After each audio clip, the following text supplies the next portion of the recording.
Some questions cut deeper than fists. Some strangers see what everyone else pretends not to notice. This is the story of a woman who learned to hide her pain, and the man who refused to look away. Who hit you, Jada? Before we begin, if you love powerful stories about courage, healing, and unexpected love, hit that subscribe button and drop a comment telling me where you're watching from. Your support means everything. Music softens to ambient cafe sounds, rain, distant chatter, clinking dishes. The first bruise had bloomed like spilled ink beneath Jada's jaw, dark, tender, impossible to miss. She had traced its edges in the tiny bathroom mirror of her studio apartment that morning, dabbing on concealer thick enough to hide the truth. It had been 4 days since Minho Choi had lost his temper. 4 days of rehearsing the same tired lie. I walked into a cabinet door. 4 days of her co-workers glancing, then quickly looking away. Just a few more months, she had whispered to her reflection that morning, her Jamaican accent thick with exhaustion. A few more months of double shifts, of sleeping on this lumpy futon, of saving every one, and then I'll have enough to disappear. Seoul's Blue Orchid Cafe had been her sanctuary for nearly 2 years. It wasn't glamorous, soft jazz playing over expensive espresso machines, marble-top tables, silk curtains that barely muffled the rain outside. But the tips were generous, and her manager, Mrs. Park, a sharp-eyed woman who'd seen too much of life, never asked questions when Jada needed extra shifts, or when she showed up with ghosts painted across her skin. The evening shift had been like any other businessman nursing whiskey, university students hunched over laptops, couples murmuring over candlelight, until he walked in. The air changed. Conversations didn't stop, but they quieted. The kind of quiet that comes when an apex predator enters the room. Jin-Woo Lee moved like shadows poured into human form. Black-on-black suit tailored to perfection, a gold cross glinting at his throat, tattoos crawling up his neck like ancient scripture. His eyes, dark, unreadable, devastating, swept the room once before landing on an empty booth by the rain-streaked window. Jada's hands trembled slightly as she approached, her notepad clutched like a shield. "Good evening," she said, forcing brightness into her voice. "What can I get started for you?" "Coffee. Black." His voice was low, textured like smoke and whiskey. "And your name for the—" "Jada." He said her name before she could finish. His eyes flicked to the name tag pinned to her uniform, then rose to her face with unsettling intensity. Her pulse quickened. "Right. And you are?" "Jin-Woo Lee." She nodded, scribbling on her pad, eager to escape the weight of his gaze. But as she turned, his next words stopped her cold. "Who hit you?" The cafe noise seemed to evaporate. The rain against the windows became deafening. Jada's breath caught. Heat flooded her cheeks. Every customer in the room suddenly felt too close, too aware. I'm sorry?" she stammered, her fingers instinctively rising to touch the concealer on her jaw. "You heard me." His tone wasn't cruel. It was worse, it was certain. Like he already knew the answer and was simply waiting for her to stop lying. Most people pretended not to see. Those who noticed looked away. No one had ever asked so directly.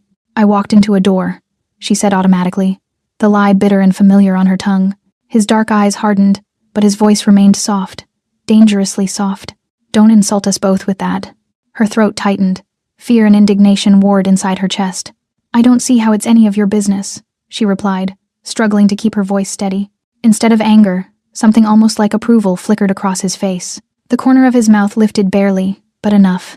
"Sit." It wasn't a request. The single word carried a weight she couldn't explain, an authority that made her knees bend before her mind could catch up. She found herself sliding into the booth opposite him, her notepad forgotten on the table. "How long have you worked here?" he asked, his gaze never leaving hers. 2 years, she answered cautiously, unsure why she was answering at all. "And how long has he been hitting you?" She stiffened, her hands curling into fists beneath the table. "I told you. I walked into a—" "You work doubles," he interrupted, his eyes scanning her face like he was reading a book written in her exhaustion. "Saving every penny, planning something." A chill crawled down her spine. How could he possibly know that? An escape, perhaps? He continued, leaning forward. The scent of sandalwood and something darker, cedar, smoke, danger drifted toward her. "From whoever gave you that bruise." "Please," she whispered, her voice cracking. "I could lose my job if Mrs. Park thinks I'm—" Something softened in his expression. He reached into his jacket, and for a wild, irrational moment, she thought he might pull out a weapon. Instead, he withdrew a sleek black leather wallet. He placed a single card on the table between them, matte black, with a phone number embossed in silver ink. Nothing else. No name. No title. "When you're ready to stop lying to yourself, Jada," he said, sliding the card toward her with 2 fingers. "Call this number." Before she could respond, he rose in one fluid motion, pulling a crisp 100,001 bill from his wallet and placing it beside his untouched coffee. "For your trouble," he said. Then he paused. His eyes, those devastating, knowing eyes, returned to her Bruise one last time. "Everyone deserves to feel safe, Jada. Remember that." And then he was gone, the door closing softly behind him, leaving only the rain, the lingering scent of his cologne, and a black card that seemed to pulse with possibility on the laminate tabletop. The rest of her shift passed in a haze. She pocketed the card without looking at it, avoided Mrs. Park's curious glances, smiled at customers she couldn't remember. Her mind kept circling back to 3 words. "Who hit you?" By the time her shift ended, the rain had softened to a mist, leaving the streets slick and glistening under neon signs. Jada pulled her coat tighter and started the familiar walk to her tiny studio apartment, the black card a strange weight in her apron pocket. She was so lost in thought that she didn't notice the figure leaning against the building across the street, not until it was too late. Her heart plummeted as she recognized the hulking silhouette. Mingyu Choi. He pushed off the wall and started toward her, his face twisted with the kind of rage she knew too well. Her body recognized the danger before her mind, did muscles tensing, breath shallow, the world narrowing to his approaching form. "Where the hell have you been?" he demanded, grabbing her arm hard enough to bruise. "I've been calling you all day." "Working," she said, trying to pull away, her voice small. "My phone died, His eyes narrowed, and his gaze dropped to her pocket where the corner of the black card peeked out. Before she could stop him, he snatched it. "What's this?" His face darkened, veins bulging in his neck. "Whose number is this, Jada? Are you cheating on me?" "No!" She reached for the card desperately.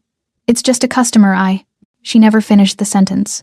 His open palm connected with her cheek with enough force to snap her head sideways. The impact, a sickening, familiar explosion of pain, sent her stumbling backward into the wet brick wall. "Lying bitch," he spat, tearing the card into pieces and letting them scatter like black snow across the damp pavement. "You think I don't know when you're lying to me?" Tears blurred her vision. "I'm sorry," she whispered, the words automatic, meaningless, a survival reflex. He grabbed her arm again, pulling her roughly toward him. "You're coming home with me tonight," he growled, his breath reeking of soju. "I'm not letting you out of my sight again." Terror gripped her cold, primal, absolute. The last time she'd gone to his apartment when he was like this, she'd left with cracked ribs and a month of pain she couldn't explain to anyone. She couldn't go back there. Not tonight. Not ever again. In that moment, something inside her, the part that had been slowly dying, suffocating under the weight of his fists, and her silence snapped. Maybe it was Jinwoo Lee's words echoing in her skull. Everyone deserves to feel safe. Maybe it was simply that she had reached her breaking point. She planted her feet on the wet pavement and looked Minho Choi in the eyes. "No." The word came out stronger than she felt. Steadier. Final. His expression morphed from disbelief to pure rage. "What did you just say to me?" "I said no," she repeated, her voice rising. "I'm not going with you." His hand balled into a fist. She braced herself for the blow that would break her. But before he could swing, a sleek black car with tinted windows glided to a stop beside them, its engine purring like a predator. The back door opened. "Jada." Jinwoo Lee's voice cut through the night like a blade. "Get in." She didn't hesitate. She wrenched her arm from Minho's slackened grip and dove into the car. The door closed with a solid, final thunk like the closing of a coffin, or the opening of a new life. The last thing she saw as the car pulled away was Minho's face, contorted with rage and confusion, shrinking into the rain-soaked distance. Inside the car, the scent of leather and sandalwood wrapped around her like a blanket. Jinwoo sat across from her in the dim interior, his expression unreadable, his presence overwhelming. "How did you find me?" she asked, her voice shaking, her cheek still throbbing. "I never lost you," he replied simply. She should have been terrified. She'd just escaped one dangerous man only to put herself in the hands of another one whose name made people whisper, whose very presence commanded fear. But as the adrenaline drained from her body, all she felt was an overwhelming, dizzying sense of relief. "Who are you?" she whispered. He studied her for a long moment, his dark eyes searching hers. "Someone who doesn't tolerate men who hit women," he said finally, his voice low and edged with something cold. "Someone who can make sure he never touches you again." The absolute certainty in his voice sent a shiver through her, half fear, half something she wasn't ready to name. As the car carried them deeper into the glittering heart of Seoul, toward an unknown destination and an uncertain future, Jada realized she had just crossed a line from which there would be no return. But for the first time in years, maybe in her entire life, she felt like she could breathe. The car glided through Seoul's rain-slicked streets, past the glowing blur of neon signs and late-night vendors, toward the heart of the city where glass towers kissed the sky. Jada pressed her forehead against the cool window, her reflection staring back at her bruised, exhausted, but somehow awake. She had spent 2 years surviving, 2 years hiding, 2 years convincing herself that escape was just a few more paychecks away. But everything changed the moment Jinwoo Lee asked the question no one else had dared to ask. Who hit you? To understand how they arrived here in this car, on this night, hurtling toward a future neither could predict, we need to go back. Back to the beginning, back to the first bruise, the first lie, the first time Jada Richards learned that survival sometimes means silence. The silence inside the car was suffocating. Jada pressed herself against the far corner of the leather seat, her heart hammering against her ribs. Rain streaked the tinted windows, turning Seoul into a watercolor blur of neon and shadow. She could still taste blood in her mouth, copper and fear mixed together. Across from her, Jinwoo Lee sat perfectly still, his hands resting on his knees, his dark eyes fixed on her with an intensity that made her skin prickle. He hadn't spoken since she'd gotten in, hadn't asked if she was okay, hadn't demanded explanations. He simply watched, like he was memorizing every detail, the bruise blooming fresh and angry on her cheek, the trembling of her hands, the way she flinched when the car hit a pothole. Finally, she couldn't take it anymore. How did you know? Her voice came out hoarse, barely above a whisper. How did you know where I'd be? I told you, he replied, his tone measured, controlled. I never lost you. A chill crawled down her spine. You were following me? Protecting you. He leaned forward slightly, his elbows resting on his knees, bringing him closer but not threateningly so. There's a difference. I don't understand. Tears burned behind her eyes, exhaustion and adrenaline finally catching up to her. You don't even know me. Why would you? Because I asked you a question at the cafe, he interrupted softly, and you lied to me. His jaw tightened almost imperceptibly, but more importantly, you lied to yourself. And men like him, the word dripped with venom, they count on that. They thrive on your silence. Jada's breath hitched. What are you going to do to him? Jinwoo tilted his head, studying her like she was a puzzle he was still figuring out. What do you want me to do to him? She faltered. Part of her wanted to scream. Make him disappear. Make him hurt the way he hurt me. But another part, the part that had been raised to turn the other cheek, to forgive, to endure, whispered, violence only breeds more violence. I don't want anyone hurt because of me, she finally said. Something flickered in his expression, surprise. Maybe, or respect. Even after what he did to you? After years of this, especially because of that. She met his gaze, her voice steadier now. If I become like him, if I let anger turn me into someone who wants blood, then he's already won. For a long moment, Jinwoo said nothing. Then, slowly, he reached forward and pressed a button on the panel beside him. A partition slid down, revealing the driver, a broad-shouldered man with a scar along his jaw. Change of plans? Jinwoo said in Korean, his tone leaving no room for argument. Find Minho Choi. I want him brought to me alive and conscious. No hospital visits. Just compliant. The driver nodded. Yes, sir. The partition slid back up. Jada swallowed hard. What does that mean? It means, Jinwoo said, settling back into his seat, that he will learn there are consequences for putting his hands on what he has no right to touch. But since you asked for mercy, his eyes locked onto hers, he'll live. This time. The possessiveness in his words should have terrified her. But instead, it wrapped around her like a blanket, warm, suffocating, strangely comforting. I'm not yours to protect, she whispered. His lips curved into something that wasn't quite a smile. Not yet. The car climbed higher into the city's elite district, where the buildings kissed the clouds and money spoke louder than laws. They pulled up to a sleek glass tower that gleamed like a shard of moonlight against the night sky. Where are we? Jada asked as the car door opened.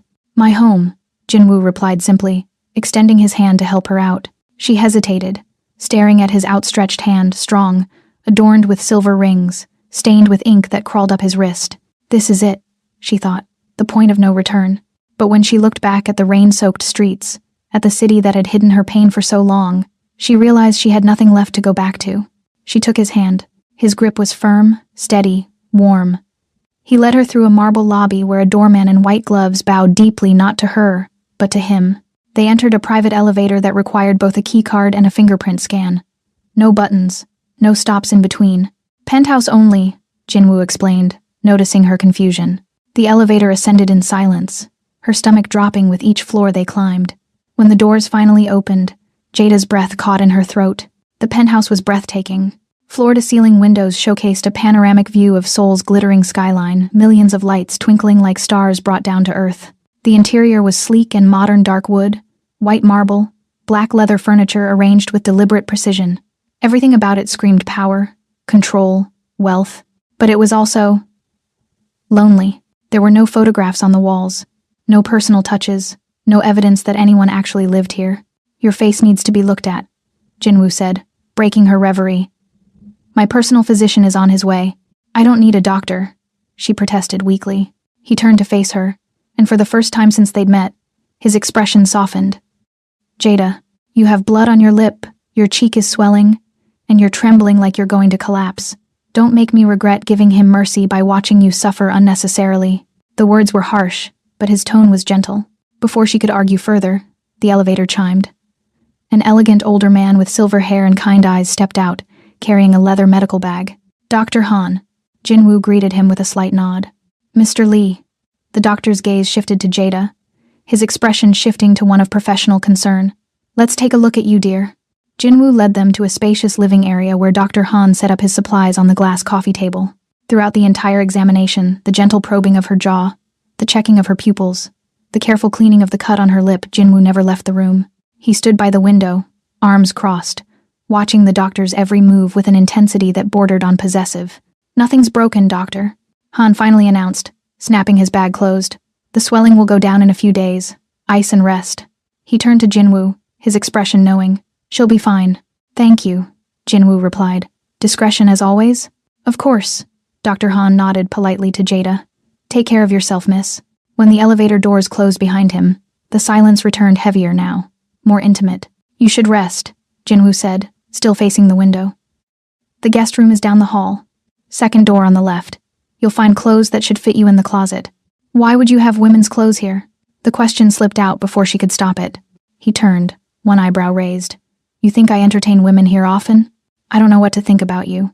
Good. He moved closer, his footsteps silent on the marble floor. Fear keeps you sharp, trust gets you killed. So I shouldn't trust you?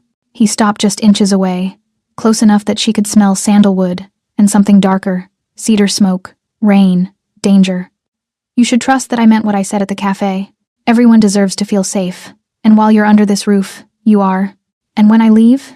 His jaw tightened. Who says you're leaving? Her pulse quickened. You can't keep me here. I'm not keeping you anywhere. His voice dropped to barely above a whisper. But Minho Choi knows your apartment, knows your workplace, knows your routine. If you go back out there tonight, I can't guarantee your safety. He was right. She hated that he was right. The clothes? She asked again, deflecting. Something vulnerable flickered across his features, gone so quickly she almost missed it. They belong to my sister. Silence stretched between them, heavy with unspoken grief. Belonged? Jada repeated softly. She died 6 years ago. His voice was flat, emotionless, but his hands curled into fists at his sides. Her boyfriend killed her. By the time I found out, it was too late. Understanding crashed over her like a wave. That's why you asked? That's why I see, he corrected. Most people look at you and see a waitress.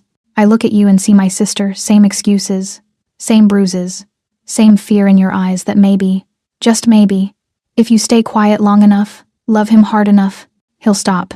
Tears spilled down Jada's cheeks before she could stop them. But he never does. No, Jinwoo agreed quietly. He never does. Later, after he'd shown her to the guest room, a space larger than her entire studio apartment, with a bed that looked like it belonged in a luxury hotel, Jada stood at the window, staring out at the city below. She heard his voice in the hallway, low and deadly on the phone. Find him. I want every door in Itaewon kicked down if necessary. And when you do, bring him to the warehouse on Gangnam. No police? No witnesses? This is personal. Her blood turned to ice. She should leave. She should run. This man with his tattoos and his power and his barely controlled rage was dangerous, maybe even more dangerous than Minho. But as she caught her reflection in the dark window, bruised, exhausted, but somehow alive for the first time in years, she realized something terrifying. She didn't want to leave, and that scared her more than anything. Jada woke to sunlight. Not the thin, gray light that filtered through her studio apartment's single grimy window, but real sunlight, golden, warm, pouring through floor-to-ceiling glass like liquid honey. For a disorienting moment, she didn't know where she was. The bed beneath her was impossibly soft, wrapped in sheets that felt like silk against her skin. The ceiling above her was high and pristine, white, unmarred by water stains or cracks. And when she turned her head, Seoul stretched out below her in glittering magnificence, a city of glass and steel and endless possibility. Then the memories came rushing back. Minho's fist. The black car. Jinwoo's cold eyes. I never lost you. She sat up too quickly, and pain lanced through her jaw. Her hand flew to her face, fingers finding the tender, swollen flesh. Everything felt surreal, like she'd stepped through a portal into someone else's life. The guest room door was slightly ajar. Through it, she could hear movement, quiet, controlled, deliberate. Jada swung her legs out of bed, noticing for the first time that she was wearing clothes that weren't hers. Soft gray pajamas that fit perfectly, expensive fabric that whispered against her skin. She didn't remember changing. Had she been so exhausted that his sister's clothes, she remembered, they belonged to his sister. The thought sent a chill through her. She followed the sounds down a hallway lined with abstract art, all blacks and whites and grays, beautiful but cold. The penthouse looked different in daylight. Less mysterious, more stark. Still lonely. She found Jinwoo in the kitchen. He stood at the marble island, dressed in black slacks and a white dress shirt with the sleeves rolled up, revealing the tattoos that crawled up his forearms, intricate patterns that looked like prayers written in ink. His hair was damp, like he'd recently showered, and he was cooking. The sight was so unexpected that Jada stopped in the doorway, unsure whether to announce herself or retreat. He looked up, his dark eyes finding hers with unnerving precision, like he'd known she was there all along. You should still be resting, he said, his tone neither warm nor cold, simply stating fact. I've slept enough. Her voice came out rougher than intended, scraped raw from crying and exhaustion. Sit. He gestured to one of the high-backed chairs at the island. There was that word again. Sit. A command disguised as invitation, but Jada was too tired, too sore, and too overwhelmed to argue. She slid onto the chair, wincing as her body reminded her of last night's violence. Jinwoo noticed immediately. His jaw tightened, but he said nothing. Instead, he placed a plate in front of her, scrambled eggs, toast, sliced fruit, arranged with surprising care, then a cup of coffee, prepared exactly the way she took it at the cafe. Black, 1 sugar. How did you... I pay attention, he said simply, returning to the stove. Jada stared at the food, her stomach churning. I'm not hungry. You need to eat. Not a request. Not even really advice. Just another fact in his carefully ordered world. You can't just... She stopped herself, frustration bubbling up. You can't just tell me what to do. I'm not yours to command. His lips twitched, not quite a smile, but close. Aren't you? No. But even as she said it, the word felt hollow. He set his own plate down and sat across from her, his movements fluid and precise. For a long moment, he simply studied her the way he had in the cafe, in the car, like she was a book he was learning to read. You should have called me sooner, he finally said. I don't need saving. This time the smile fully formed, small, knowing, dangerous. You already called. Just not with your voice. The words hit her like a physical blow, because he was right. The moment she'd pocketed that black card instead of throwing it away, the moment she'd allowed herself to hope that maybe, just maybe, someone saw her pain, she'd made her choice. Eat, he said again, softer this time. Then we'll talk. She picked up the fork with trembling hands. The eggs were perfect, fluffy, seasoned just right. She hadn't realized how hungry she was until the first bite. She ate mechanically, feeling his gaze on her the entire time. When she finished, he stood and retrieved a first aid kit from a drawer. Let me see your face. Dr. Han already. Dr. Han left hours ago. Jinwoo moved around the island, standing beside her now. The swelling needs to be checked again. He was too close. She could smell sandalwood and clean linen and something uniquely him. Her pulse quickened not from fear, but from something far more complicated. His fingers were surprisingly gentle as they tilted her chin upward, examining the bruise that had deepened overnight to a mottled purple-black. She felt his breath against her skin, saw something dark and dangerous flash through his eyes. Tell me about him, he said quietly, reaching for an ice pack. No, Jada. I said no. She pulled back, her hands gripping the edge of the counter. I don't need to relive it. Not for you. Not for anyone. His patience visibly thinned, a muscle ticking in his jaw. But instead of pushing, he stepped back, giving her space. You're protecting him. I'm protecting myself, she corrected. You think talking about it makes it better? It doesn't. It just makes it real again. He studied her for another long moment, then nodded slowly like he'd made a decision she wasn't privy to. He pulled out his phone. What are you doing? Jada asked, alarm rising in her chest. He didn't answer. just pressed the phone to his ear and waited. When someone picked up, his voice went cold, the temperature in the room seeming to drop with it. "Have you found him yet?" A pause. "I don't care what it takes. Find Minho Choi. Check his apartment, his usual spots, anyone he knows. I want him located within the hour." Another pause, his eyes never leaving Jada's face. "No police. This gets handled my way." He ended the call. Jada's blood turned to ice. "What are you going to do to him? What needs to be done?" "That's not an answer. It's the only one you're getting." His tone was final, absolute. Fear twisted in her stomach, not fear of him, but fear because of him. She'd escaped Minho's fists only to fall into the orbit of a man whose violence was calculated, controlled, and far more dangerous. "You can't just..." Her voice cracked. "You can't just hurt people because you want to." "I don't hurt people because I want to," Jinwoo replied, his voice dropping to something soft and lethal. "I hurt people who deserve it. There's a difference. And who decides what someone deserves? I do." The absolute certainty in those two words was chilling. Jada stood abruptly, the chair scraping against marble. "I need to leave." "Where will you go?" He didn't move to stop her, but his words were a cage all the same. "Back to your apartment where he knows to find you. Back to the cafe where you're exposed, vulnerable. Back to a life of looking over your shoulder. That's not your decision to make." "It became my decision," he said, his voice hardening. "The moment you got in my car, the moment you accepted my protection, you don't get to walk back into danger after I've pulled you out of it." "So what am I?" Jada demanded, tears burning behind her eyes. "Your prisoner? Your pet project? Another woman you can control?" Something cracked in his expression. He closed the distance between them in 2 strides, his hands gripping her shoulders not roughly, but firmly enough that she couldn't escape. "You," he said, his voice rough with emotion she hadn't heard before, "are the first thing I've cared about in 6 years. And I will be damned if I let another man destroy another woman. He stopped himself, jaw clenched. "Another woman you what?" Jada whispered. His eyes, those dark, devastating eyes, bore into hers. "Another woman I failed." The words hung between them, heavy with grief and guilt, and something dangerously close to obsession. "I'm not your sister," Jada said softly. "No," he agreed, his grip loosening slightly. "You're not." She didn't fight back. She didn't have fire. "But you..." His thumb brushed the edge of her bruise. "Feather light. You do.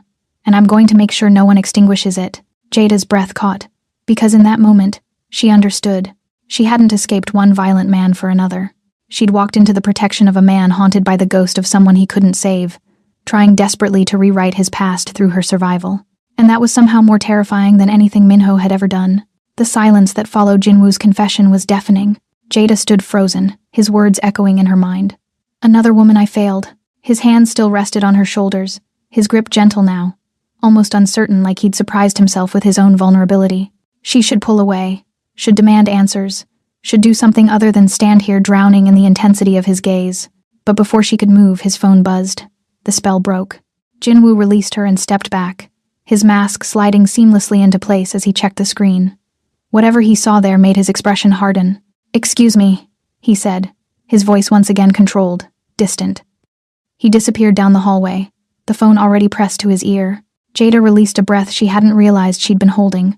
She found herself wandering through the penthouse like a ghost, trailing her fingers along cold marble and expensive leather. Everything was immaculate, perfectly arranged, like a showroom rather than a home. No clutter, no warmth, no life, until she reached a door at the end of the hallway. It was slightly ajar, the only door in the entire penthouse that wasn't firmly closed. Through the gap, she could see soft morning light filtering through sheer curtains, illuminating what looked like a bedroom. She knew she shouldn't, knew it was a violation of privacy, but something drew her forward. The room was different from the rest of the penthouse, softer, warmer. The walls were painted a gentle cream instead of stark white. There was a bookshelf filled with worn paperbacks, a vanity with delicate perfume bottles still arranged on its surface, and on the walls photographs. So many photographs. A young woman smiled from every frame. She had Jinwoo's sharp cheekbones and dark eyes, but where his were guarded, hers were full of light. In one photo, she was laughing, her head thrown back in pure joy. In another, she stood beside a younger Jinwoo, her arm around his shoulders, both of them grinning like they had the world at their feet. Her name was Hanul. Jada spun around, her heart leaping into her throat. Jinwoo stood in the doorway, his expression unreadable. "I'm sorry," she stammered. "I didn't mean to." "It's okay." He stepped into the room, his movements careful, like he was entering a sacred space. I keep the door open sometimes, so it doesn't feel like a tomb. He moved to the bookshelf, his fingers trailing along the spines. She loved to read, poetry, mostly. Said it helped her make sense of things when the world felt too heavy. Jada's throat tightened. The clothes you gave me were hers. Yes. He turned to face her, and for the first time since they'd met, he looked tired. Not physically, but soul-deep exhausted. You're about the same size, I thought. He paused, jaw tightening. I thought they shouldn't just sit here, collecting dust. Jinwoo, she was like you, he continued, his voice barely above a whisper. Strong, resilient, always smiling even when she was breaking inside. His gaze dropped to the photograph in his hands. Henul in a graduation gown, beaming. She met him during her last year of university. A law student. Charming. Ambitious. Everyone loved him. Jada's stomach twisted, knowing where this was going. At first it was small things, Jinwoo said, setting the photo down with trembling hands. He didn't like her clothes, didn't like her friends, wanted to know where she was every minute of every day. She said it meant he cared. His voice hardened. By the time I noticed the bruises, she'd already perfected the lies. I fell. I'm clumsy. It's not what it looks like. Did you try to help her? Jada asked softly. Of course I tried. Pain cracked through his controlled facade. I begged her to leave him. Offered her money, a new apartment, protection, everything. But she kept saying it wasn't that simple. That he loved her. That she could fix him if she just tried harder. He moved to the window, his back to her now, shoulders rigid with tension. I was younger then. Still building my father's business, trying to prove myself. I thought I had time. Thought she'd eventually see reason and leave. The silence stretched, heavy with dread. She called me one night, Jinwoo continued, his voice fracturing. 3 a.m. She was crying, scared. Said they'd had a fight and she needed me. I told her I'd come get her in the morning, that I had an important meeting at dawn I couldn't miss. His hands curled into fists against the glass. I chose business over my own sister. Jinwoo. By morning, she was dead. The words came out flat, hollow. He'd strangled her in her sleep. When the police found her, she still had his fingerprints bruised into her throat. Jada's hand flew to her mouth, horror washing over her in waves. The official story was that he panicked after a domestic dispute. Got 15 years, out in 8 for good behavior. Jinwoo's reflection in the window was ghostly, haunted. 8 years, for taking the most beautiful soul I've ever known and extinguishing her like she was nothing. I'm so sorry, Jada whispered, tears streaming down her face. He turned to face her, and she saw it clearly now, the cracks in his armor, the grief he carried like stones in his chest, the guilt that had shaped him into the man he'd become. I've spent the last 6 years making sure men like him never breathe easy again, he said, his voice raw and unsteady. Every abuser I find, every woman I protect, it's not mercy. It's not even justice. It's me trying to go back in time and answer that phone call, trying to save her over and over again through strangers' faces. He stepped closer to Jada, his dark eyes glistening with unshed tears. And then I walked into that cafe and saw you. His voice cracked completely. Same bruise, same lies, same look in your eyes that screamed for help while your mouth said everything was fine. And I knew that if I walked away, if I did nothing, I'd lose you the same way I lost her. You don't even know me, Jada breathed. I know enough. His hand reached up, hovering near her face but not quite touching, like he was afraid she'd shatter. I know you're surviving something that should have destroyed you. I know you're brave enough to keep smiling even when you're drowning. And I know that I will not let another woman die because I chose convenience over courage. The weight of his words settled over them like snow, cold, suffocating, inescapable. Jada finally understood. This wasn't about her. Not really. She was a second chance he never thought he'd get. A chance to rewrite the ending of a story that had haunted him for 6 years. His control, his fury, his obsessive protection, they weren't about power. They were about grief. I'm not Henul, Jada said gently, echoing her words from earlier. I know. A single tear escaped down his cheek, the first crack in the dam. But maybe if I save you, I can finally forgive myself for failing her. The honesty broke something in Jada's chest, because she recognized that pain, the desperate need to rewrite the past, to make different choices, to somehow erase the scars that time couldn't heal. She'd been trying to save herself from Minho. Jinwoo was trying to save his sister from death. Neither of them could succeed, but maybe, just maybe, they could save each other from drowning in the wreckage.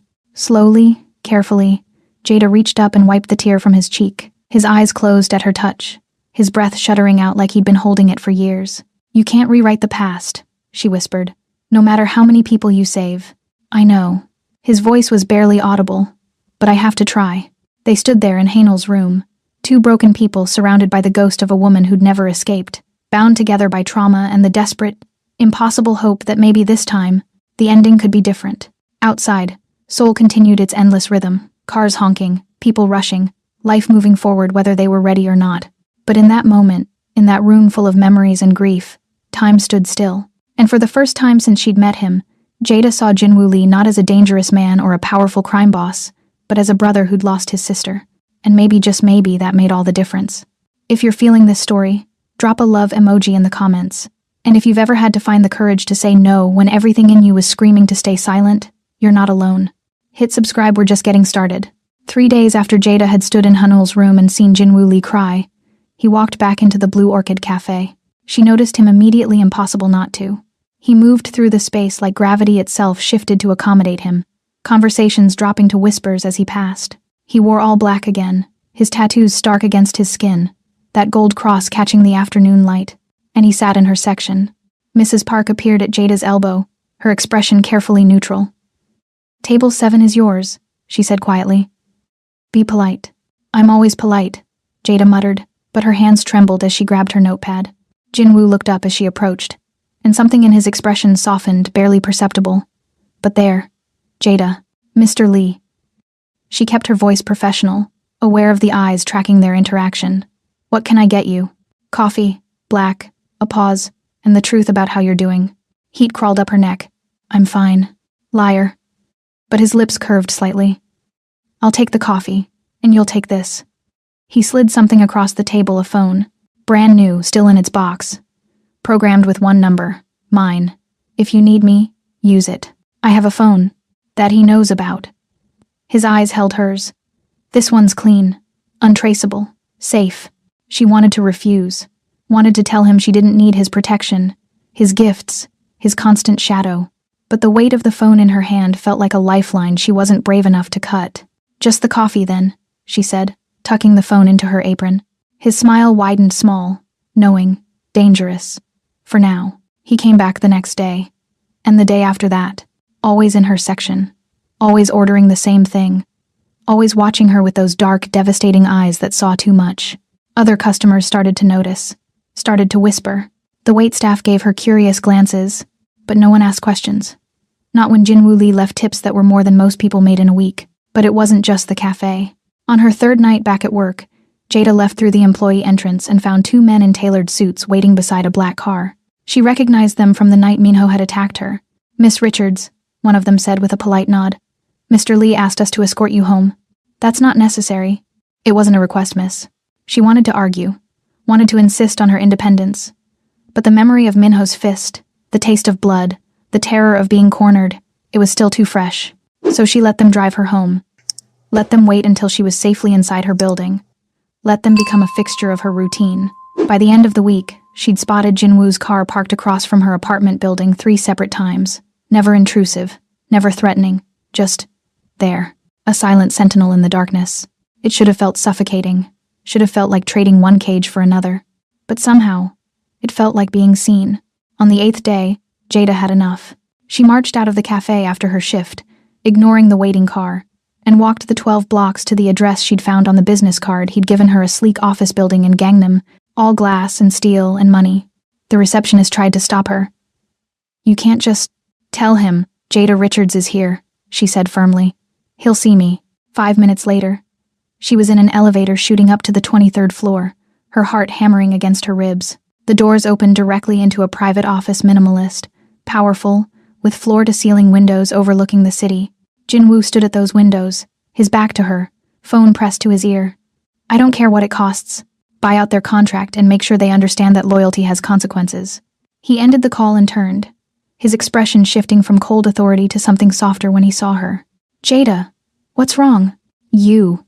She strode into the room, anger giving her courage. You're what's wrong.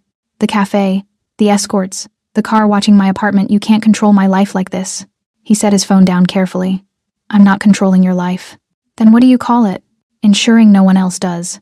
He moved closer, his presence overwhelming in the confined space. There's a difference. Is there? She laughed bitterly. Because from where I'm standing, it feels like I escaped one man who watched my every move only to fall into the orbit of another. Something dangerous flashed in his eyes. I am nothing like him. Aren't you? She challenged, even as her heart raced. You decide where I go, who protects me, what I need. I decide, he interrupted, his voice dropping to something lethal and soft, that you get to live without fear, that you get to walk home without looking over your shoulder, that you get to exist in this city without wondering if today's the day he shows up again. He stopped inches from her, his intensity radiating like heat. If that makes me controlling, then yes. I'm controlling the threat, not you. The words hung between them, charged with something electric. I'm not your responsibility, Jada whispered, but even she could hear how weak it sounded. You became my responsibility, he replied, the moment I asked who hit you, and you lied to protect him instead of yourself. I wasn't protecting him, I was protecting me, by staying silent. His jaw tightened. That's not protection, Jada. That's survival. And you deserve more than just surviving. The truth of it crashed over her like a wave. Because he was right. She'd spent 2 years just trying to make it through each day, calling it strength when really it was slow suffocation. This tension between us, Jinwoo said quietly, his gaze searching hers. You feel it too. It wasn't a question. And she couldn't lie to him, not about this. I'm afraid of you, she admitted. Good. Fear keeps you sharp. I'm also afraid of how much I want to trust you. His expression softened completely. That's the part that takes courage. Before she could respond, his phone buzzed. He glanced at it, and something in his expression shifted, hardened. What is it? Jada asked. Nothing you need to worry about. But the lie was transparent. Jinwoo. Go home, Jada. His voice was suddenly distant, controlled. My men will take you. She wanted to argue, to demand answers, but the look in his eyes told her this conversation was over. As the elevator doors closed between them, she saw him on the phone again, his expression carved from stone, and she couldn't shake the feeling that something dangerous was about to unfold. In a cramped apartment in Itaewon, far from Gangnam's glittering towers, Minho Choi sat across from a man whose reputation made even hardened criminals nervous. Park Dae-jung, Jinwoo Lee's oldest rival. So, Park said, his smile not reaching his cold eyes, Lee has taken an interest in your woman. She's not his. Minho spat, his face still bearing the bruises from where Jinwoo's men had persuaded him to leave Seoul. She's mine, and he had no right to. Lee doesn't ask for rights, he takes them. Park leaned back, studying Minho like an insect. But his protection of this girl, it shows weakness, attachment, and attachments can be exploited. Minho's eyes narrowed. What are you saying? I'm saying that if someone were to, say, reclaim what Lee has taken, it would send a message, that his power has limits. Park's smile widened. And I reward men who help me send such messages. You want me to grab Jada. I want you to remind Jinwoo Lee that in this city, no one is untouchable, not even the women he decides to protect. Park slid a burner phone across the table. When the moment's right, you call this number. My men will assist. And afterward you disappear with enough money to start over wherever you like. Minho picked up the phone, rage and greed warring in his chest. And her? After she serves her purpose? Park shrugged.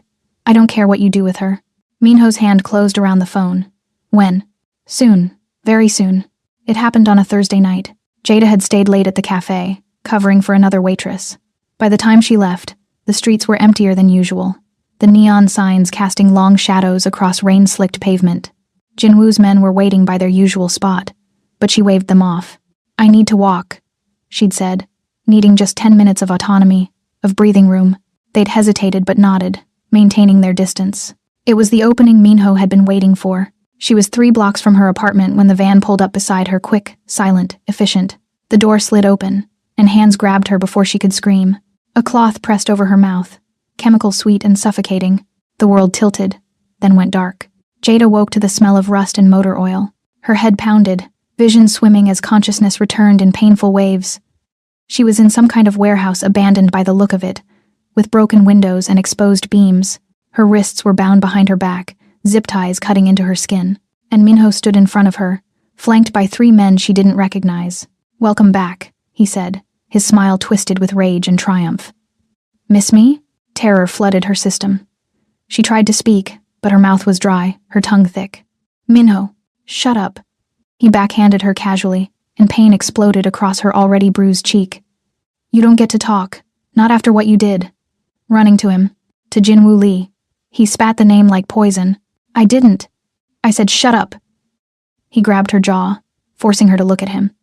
You think he cares about you? You think you're special? He laughed bitterly. You're just a message. Bait. And once he comes for you, and he will come, Park Dae-jung's men will be waiting. Jada's blood turned to ice. This wasn't just about Minho's rage. This was something bigger, more dangerous. They'll kill him, she whispered. Maybe not. Minho released her roughly. But either way, you and I are leaving this city tonight. And I'm going to teach you what happens to women who forget who they belong to. One of the men stepped forward. We should move. Lee's people will be looking. He never finished the sentence. The warehouse doors exploded inward with a deafening crash. They came like shadows given form. Jinwoo's men poured through every entrance doors, windows, gaps in the walls moving with military precision. Within seconds, the warehouse was surrounded, Minho's men on their knees with guns pressed to their heads. And then he walked in. Jinwoo Lee moved through the chaos like a king surveying his domain unhurried, controlled, absolutely lethal. He wore all black, his tattoos stark in the harsh fluorescent light, and in his hand, he carried a gun that looked almost casual, like an extension of his arm. His eyes found Jada first assessing, cataloging every bruise, every cut, every violation. Something murderous flickered across his face. Then his gaze shifted to Minho. The temperature in the warehouse dropped. Jingwoo. Minho started, his bravado crumbling. Quiet. The single word was so cold, so absolute, that Minho's mouth snapped shut. Jinwoo crossed the space slowly, deliberately, each footstep echoing like a death knell. He stopped in front of Jada, his free hand reaching up to gently tilt her face toward the light. His jaw clenched when he saw the fresh bruise. Did he touch you? His voice was barely above a whisper. I'm okay, Haida managed. That's not what I asked. Before she could answer, Jinwoo turned to one of his men. Cut her loose. Within seconds, the zip ties were gone, and Jada was on her feet, blood rushing painfully back into her hands. Jinwoo steadied her with a hand on her elbow, his touch gentle despite the violence radiating from him. Then he turned to Minho. On your knees. Listen, I was just... On your knees. The gun rose, aimed directly at Minho's forehead. Minho dropped, trembling. His earlier confidence shattered. Please, Jinwoo stepped closer, and Jada saw something terrifying in his expression, not rage, but calm. The kind of calm that comes before execution. This is what you do? Jinwoo asked softly, almost conversationally. You hit women? You tie them up? You terrorize people weaker than you because it makes you feel like a man? It wasn't she. To her? Jinwoo's voice dropped to something barely human. You did this to her? The gun pressed against Minho's forehead, and Jada saw Jinwoo's finger move toward the trigger. Jinwoo, don't. She lurched forward, her voice cracking. Please, don't do this. He didn't look at her, his focus locked on Minho like a predator sizing up prey. Give me one reason why. Because if you kill him, Jada said, tears streaming down her face. You're no better than he is. I'm nothing like him. Prove it. She grabbed his arm, forcing him to look at her. You told me everyone deserves to feel safe, that you protect people. But if you do this, if you become the monster he thinks you are, then what's the difference? Jinwoo's hand trembled, the first sign of weakness she'd ever seen in him. He hurt you, and killing him won't undo that. Her voice softened. But it will destroy the man you're trying to be, the man your sister would have wanted you to be. The mention of Hainel cracked something in him. His eyes closed briefly, pain flickering across his features. For a long, terrifying moment, nothing moved. The warehouse held its collective breath. Then, slowly, agonizingly, the gun lowered. Jinwoo stepped back, his expression carved from stone. He turned to his men, his voice hollow. Let him go. Sir? One of them looked confused. I said let him go. Jinwoo's hands clenched into fists, the gun hanging loose at his side. Let him crawl out of this city like the vermin he is. He looked down at Minho, who was sobbing now, pathetic and broken. But understand this, Jinwoo said, his voice quiet and absolutely lethal.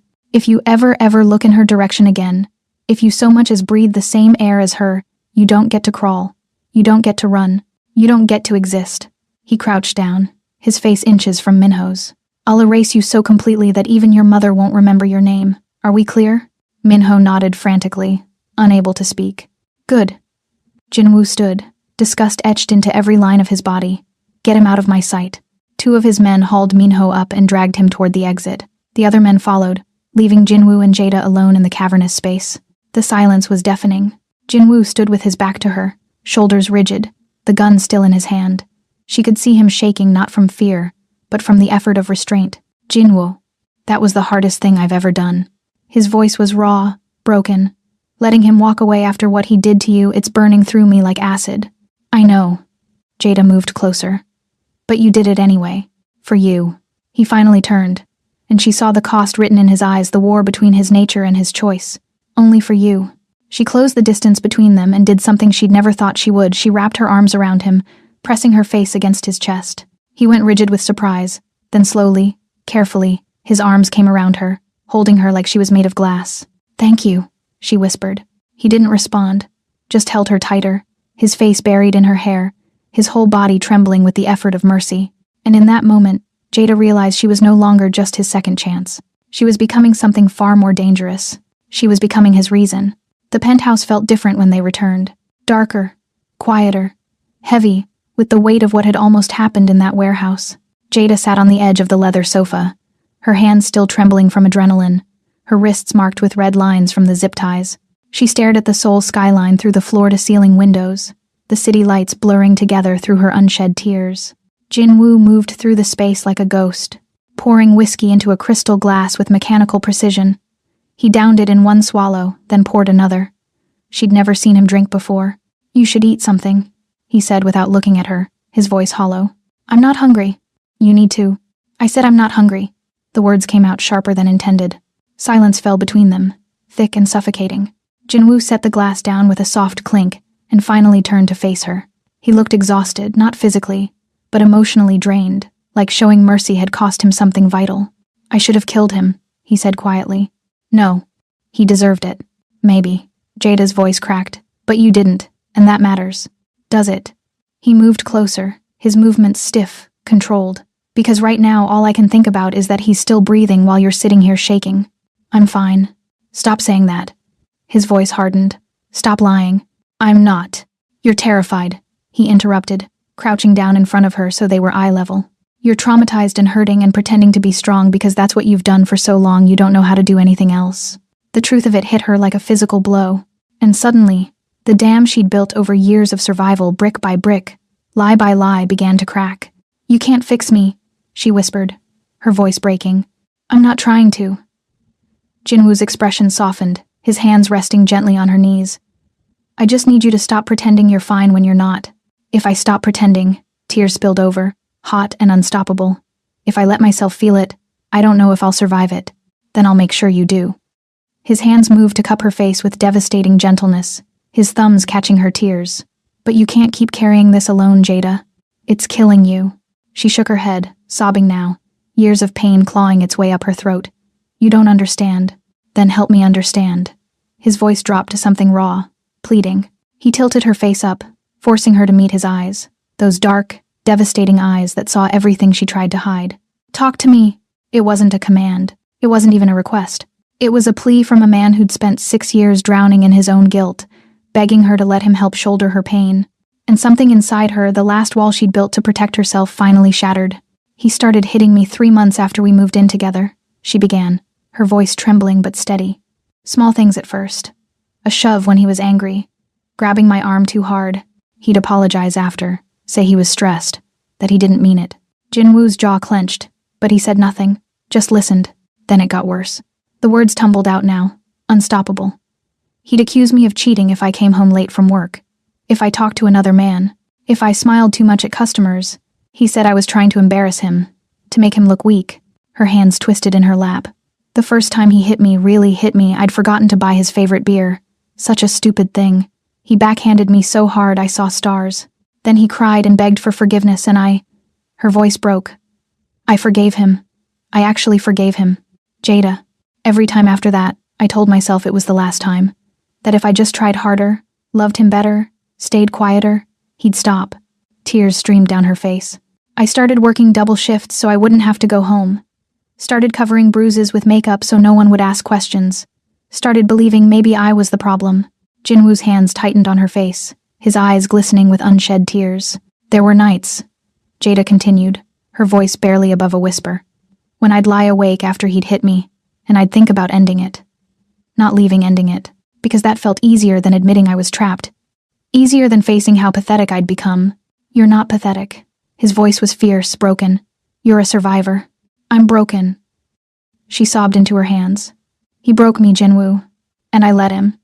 For 2 years I let him break me piece by piece until I didn't even recognize myself anymore. Look at me. When she didn't, he gently pulled her hands away from her face. Jada, look at me. She raised her eyes to his, and what she saw there stole her breath, not pity, not disgust, but understanding. Raw, painful understanding. You're not broken, he said, his voice thick with emotion. You're wounded. There's a difference. Broken things can't heal. But wounds. His thumb traced the fading bruise on her jaw. Wounds close. Scars fade. And you will heal from this. How do you know? Because I've watched you. A tear finally escaped down his cheek. You think you're weak because you survived instead of fought back? That's not weakness, Jada. That's strength. You stayed alive when everything in you wanted to give up. You kept working, kept saving, kept planning your escape. You never stopped fighting, you just fought quietly. His forehead pressed against hers, his breath warm on her skin. And that's the bravest thing I've ever seen. The words broke something fundamental inside her. All the pain she'd swallowed, all the tears she'd hidden, all the screams she'd silenced. They came pouring out in great, heaving sobs that shook her entire body. Jinwoo gathered her into his arms, holding her as she fell apart. He didn't try to stop her tears or quiet her cries. He just held her, one hand cradling her head, the other wrapped around her waist, anchoring her through the storm. Every slap, she sobbed against his chest. Every time he called me worthless, stupid, useless. Every night I cried myself to sleep, wondering what I did wrong. Nothing. His voice was fierce. You did nothing wrong. Then why did he? Because he's a coward who needed someone weaker to blame for his own failures. Jinwoo pulled back slightly, his hands framing her face, forcing her to see the truth in his eyes. You didn't deserve any of it, Jada. Not one hit, not one insult, not 1 second of fear. She crumpled against him again, and he held her tighter, his own tears falling into her hair. They stayed like that for what felt like hours, her breaking apart, him holding her together.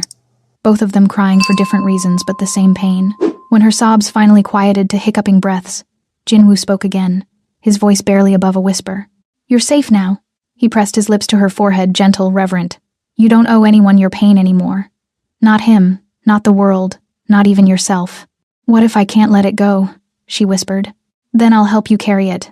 His arms tightened around her. For as long as it takes. Jada lifted her head, meeting his eyes through her tears. Why? Because someone should have done this for my sister. His voice cracked. And because... He paused, something vulnerable flickering across his face. Because you matter to me, Jada. More than you should. More than I planned. The confession hung between them, raw and honest. She reached up, her trembling hand cupping his jaw, feeling the wetness of his tears. Thank you, she whispered, for listening, for hearing me, for her voice broke, for making me feel like I'm worth saving. You were always worth saving. He turned his face into her palm, his eyes closing. I just gave you permission to believe it. Outside, Seoul continued its endless rhythm. But inside that penthouse, 2 broken people held each other in the darkness, their pain finally spoken, their silence finally shattered. And for the first time in years, Jada Richards allowed herself to believe that maybe, just maybe, she deserved to heal. 6 weeks passed like pages turning in a book. Jada was finally learning to read. Minho Choi vanished completely. Jinwoo's sources confirmed he'd fled to Busan, then further south, eventually leaving Korea altogether. There were whispers he'd taken a boat to the Philippines with what little money he'd saved, too terrified to ever return. Good riddance. The nightmares came less frequently now. Jada still flinched at sudden movements, still tensed when men raised their voices. But the panic attacks that had once left her gasping on bathroom floors were fading. Slowly, carefully, one breath at a time. Jinwoo had given her space to heal, physically present but emotionally patient. He still appeared at the cafe, still had his men escort her home, but there was a gentleness to his protection now. Less possession, more partnership. And somewhere in those quiet weeks, between shared meals and late-night conversations on the penthouse balcony, something shifted between them. It started small. 3 weeks after the warehouse, Jada had been restless, pacing the penthouse while Jinwoo worked at his laptop. She'd picked up a pen from his desk and started doodling on a napkin, just shapes at first. Then faces, then a rough sketch of the Seoul skyline. She hadn't realized he was watching until he spoke. You're an artist. She'd looked up, startled. What? No, that's beautiful. He gestured to the napkin. How long have you been drawing? I used to, before. She'd stopped, the words catching. Before everything. I studied art in Jamaica before I moved here. But I gave it up when Minho told her it was a waste of time. When he said she'd never be good enough.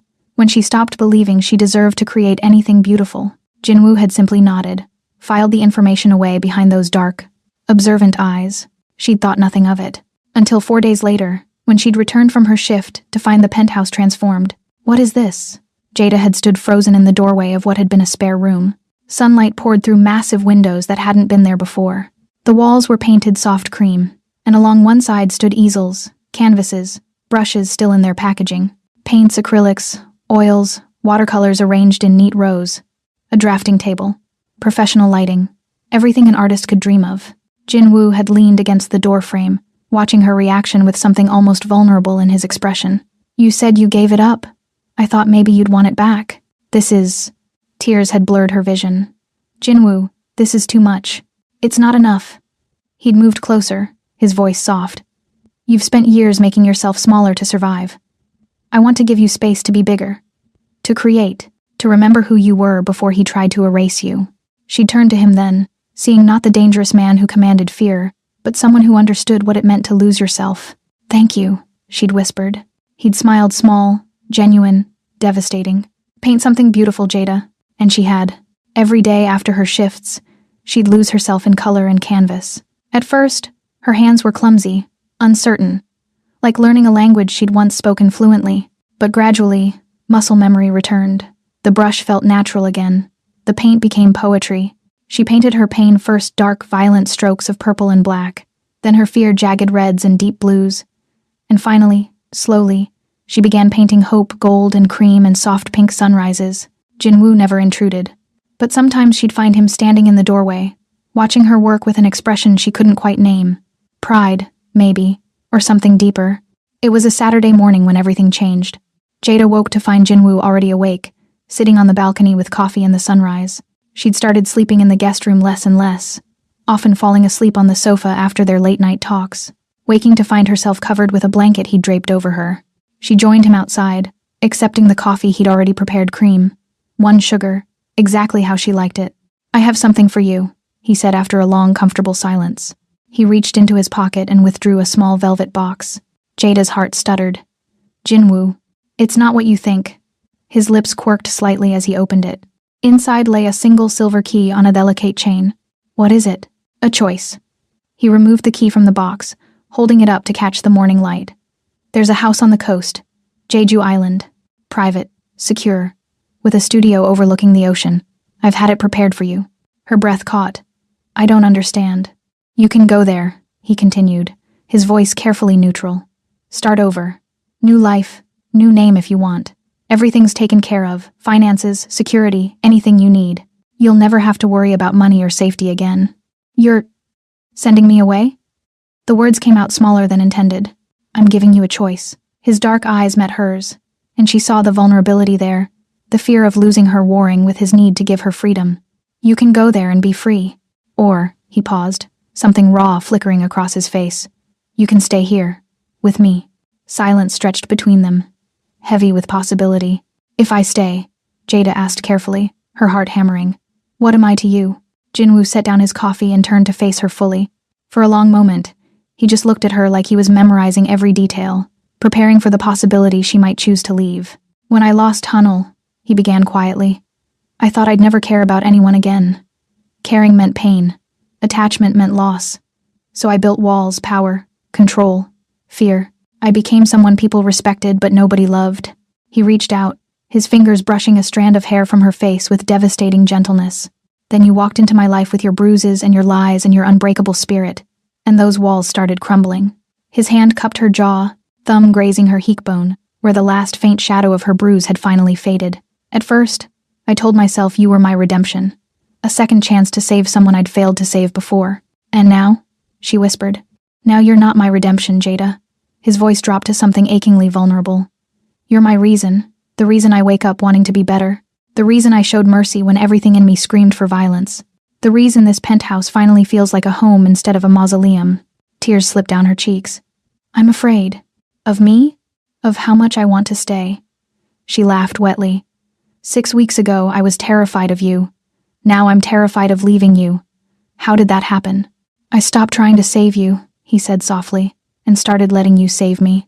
The truth of it hung between them, two broken people who'd somehow found wholeness in each other's brokenness. Jada looked at the silver key in his hand, then back at his face, the face she'd learned to read like her own. The eyes that saw her completely, the man who'd given her back her voice. If I stay, she said carefully, I'm not staying as your obligation, or your project, or someone you protect because of guilt. Then what are you staying as? She reached up, her hand covering his where it still cupped her face. As someone who chooses you, every day. Not because I need saving, but because I want to be here. Something in his expression cracked open hope and disbelief and overwhelming relief. Are you sure? No.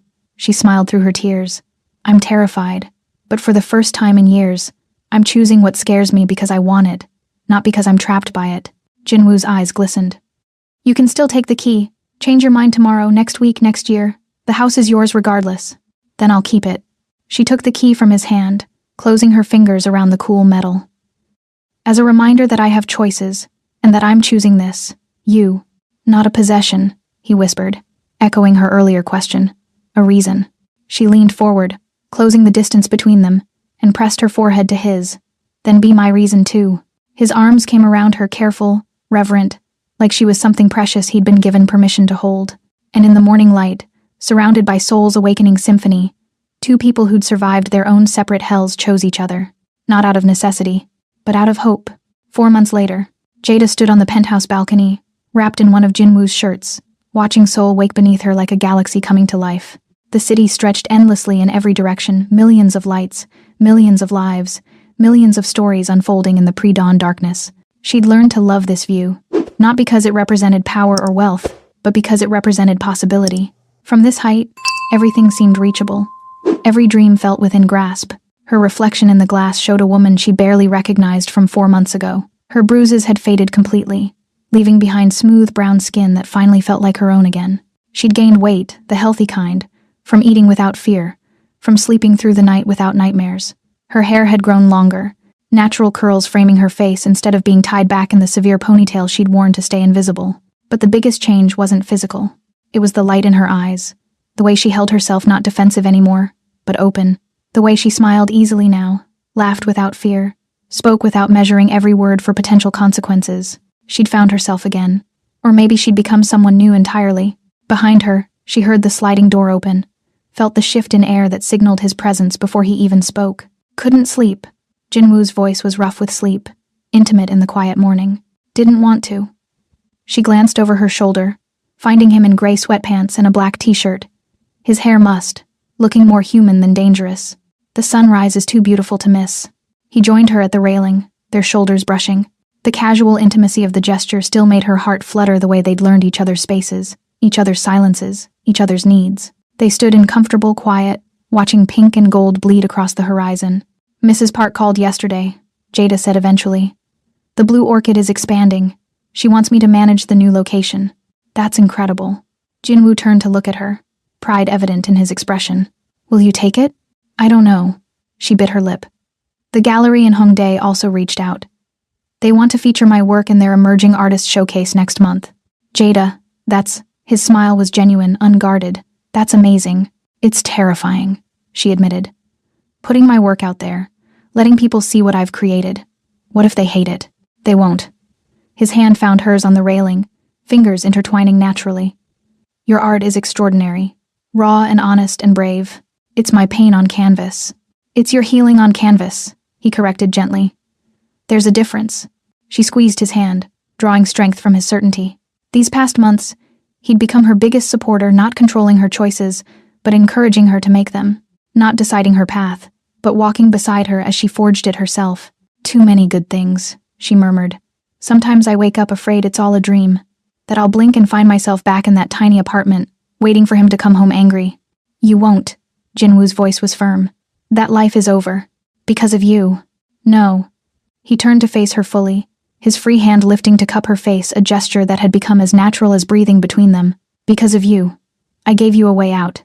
You're the one who walked through the door and kept walking. The truth of it settled over her like a benediction. She had saved herself. He'd just reminded her she was worth saving. You still think I'm a monster? He asked quietly, something vulnerable flickering in his dark eyes. It was a question he'd asked before, in different ways, still haunted by the violence that had shaped him, still uncertain if mercy could ever balance the blood on his hands. Jada smiled, small and knowing. No. Just a man learning how to be human again. His expression softened completely, the last of his walls crumbling. Is it working? You brought me hot chocolate while I was painting at 3 a.m. last week, she said, her smile widening. And you researched art techniques so you could understand what I was creating. And yesterday you spent an hour helping me stretch canvases even though you had meetings. She reached up, her thumb brushing his jaw. So yes, it's working. I'm still learning, he admitted. Still figuring out how to care for someone without controlling them, how to protect without possessing. We're both learning. She leaned into his touch. How to trust after betrayal. How to love after violence. How to be whole people instead of broken pieces pretending. Love? He caught the word, his breath hitching slightly. Jada's heart raced, but she didn't take it back. Is that okay? Instead of answering with words, he pulled her closer, his forehead resting against hers. It's terrifying, he whispered, echoing her earlier words. I haven't let myself love anyone since Hanul died. Didn't think I deserved to. And now? Now I think maybe, his voice cracked, maybe she'd want me to be happy. Maybe she'd want me to live instead of just survive. Tears burned in Jada's eyes. I think she'd be proud of who you've become. A man who chooses mercy over violence? A man who chooses love over fear. The words hung between them, sacred and true. Dawn continued its slow burn across the sky, soul transforming from darkness to light, the city humming with possibility and promise. Somewhere below, millions of people were waking to their own stories, some tragic, some beautiful, all unfolding breath by breath. Jada rested her head against Jinwoo's shoulder, feeling his arm wrap around her waist, holding her close. They fit together perfectly now, two people who'd learned each other's shapes, each other's scars, each other's languages. Talk to me, he whispered into her hair the same words he'd spoken in the cafe, in the penthouse, in the moments when her silence had been too heavy to carry alone. But this time, the words weren't a command or even a plea. They were an invitation, a promise, a future.